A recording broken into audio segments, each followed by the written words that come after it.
ഇത് 16-ാം തീയതി ബുധനാഴ്ചയാണ് കേട്ടോ. വൈകുന്നേരം ഒരു 6-6:30 ആയിട്ടുണ്ടേ. ഞാൻ ജോലി കഴിഞ്ഞിട്ട് വീട്ടിലേക്ക് പോവുകയാണ്. അപ്പോൾ അച്ഛൻ ഇന്ന് എന്നെ വിളിക്കാൻ വന്നായിരുന്നു.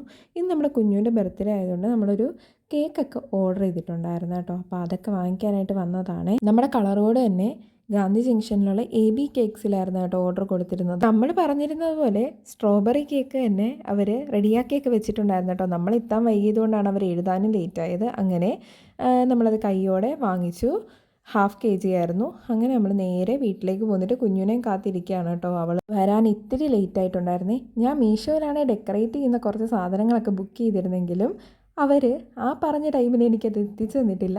ഇന്ന് വരെ ഇത് എത്തിയിട്ടുമില്ല കേട്ടോ. അങ്ങനെ ഞാൻ എങ്ങനെ ഇത് സർപ്രൈസ് ആക്കാം എന്നോർത്ത് നേരെ കഥകിൻ്റെ പുറകിൽ ഒളിച്ചിരുന്നു അച്ഛൻ്റെ വണ്ടിയുടെ ഒച്ച കേട്ടപ്പോഴേ.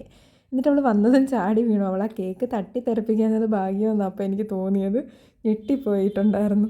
എന്തേലും ഒരു സർപ്രൈസ് അവൾ പ്രതീക്ഷിച്ച് കാണും, പക്ഷേ ഇങ്ങനൊരു സർപ്രൈസ് അവൾ പ്രതീക്ഷിച്ച് കാണത്തില്ലായിരുന്നു കേട്ടോ. അതിൻ്റെ ഒരു എക്സൈറ്റ്മെൻറ്റ് അവളുടെ മുഖത്ത് തന്നെ ഉണ്ടായിരുന്നു. അത് കണ്ടപ്പോൾ എനിക്കും ഒരു സന്തോഷം. നമ്മളെടുത്ത എഫേർട്ട് അവൾക്ക് ഭയങ്കര സന്തോഷമായല്ലോ എന്നോർത്ത്. ചെറുതിലെ തൊട്ടേ നമ്മൾ എന്തൊക്കെ ബർത്ത്ഡേക്ക് ഗിഫ്റ്റ് വാങ്ങിച്ചാലും അത് സർപ്രൈസായിട്ട് വെച്ച് ഒന്നെങ്കിൽ അന്ന് 12 മണിക്ക് അല്ലെങ്കിൽ രാവിലെ മാക്സിമം 12 മണിക്ക് തന്നെ കൊടുക്കാൻ ശ്രമിക്കാറുണ്ട്. പക്ഷേ ഇപ്രാവശ്യമൊക്കെ ഞാൻ ഡ്രസ്സൊക്കെ നേരത്തെ വാങ്ങിച്ചു കൊടുത്തിരുന്നു കേട്ടോ.